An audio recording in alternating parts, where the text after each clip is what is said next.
एक बार एक लड़का गौतम बुद्ध के पास जाकर कहता है, मेरे जीवन में बहुत अशांति है। कृपा करके आप मेरा मार्गदर्शन कीजिए जिससे कि मैं इस अशांति से छुटकारा पा सकूं। गौतम बुद्ध लड़के से जीवन की अशांति का कारण पूछते हैं। लड़का उत्तर देता है, अत्यधिक विचारों के कारण मेरे भीतर बहुत सारे विचार आते हैं जिससे मेरा मन अशांत रहता है। बुद्ध मुस्कुराते हुए कहते हैं, ऊपर आकाश की ओर देखो और बताओ कि तुम्हें सूर्य दिख रहा है।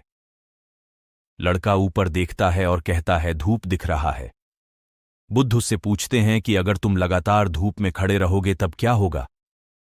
वह कहता है, मुझे अत्यधिक गर्मी लगेगी और शरीर में बेचैनी होगी। बुद्ध लड़के से कहते हैं कि अगर धूप में खड़े रहने से तुम्हें गर्मी लगती है तो इसमें दोष किसका है, सूर्य के ताप का या तुम्हारा?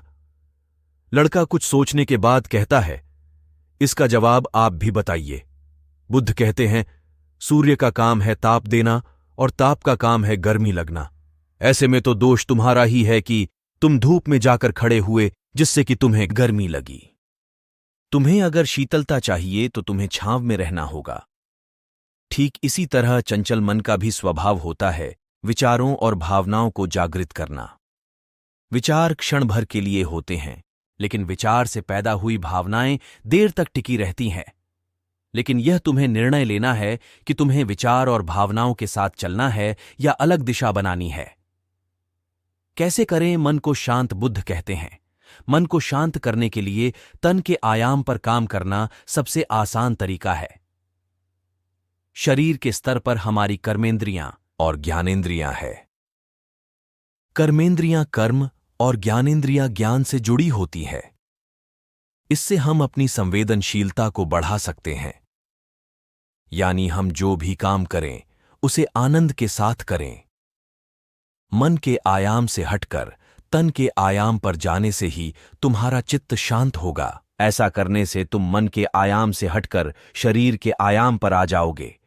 ठीक उसी तरह जैसे तुम धूप से हटकर छांव में आ सकते थे, मन के आयाम से हटने पर तुम्हारी जागरूकता तन पर आ जाएगी। जब तुम तन के आयाम पर काम करोगे तब तुम्हारा चित्त शांत होगा। इसलिए हर काम को तन के आयाम पर करने से मन स्वतः शांत हो जाता है। अपने मन के विचार और भावना को नहीं बल्कि सुर को सुनो। लड़का बुद्ध से कहता है, अपने भीतर के सुर को कैसे सुने? बुद्ध कहते हैं, किसी शांत स्थान पर रहकर जहां शांति हो। तब अपनी आंखें बंद करो और मन के भीतर चल रहे शोर से हटकर भीतर के सुर को सुनने की कोशिश करो। सुर निरंतर चलता रहता है, लेकिन बाहर के शोर के कारण तुम अपने मन के भीतर चल रहे सुर को नहीं सुन पाते हो। जब तुम अपने दोनों कानों को अपने हाथों से बंद कर दोगे तभी मन के सुर को सुन पाओगे। इस तरह तुम मन की अशांति से दूर हो जाओगे और तुम्हारा मन शांत हो जाएगा।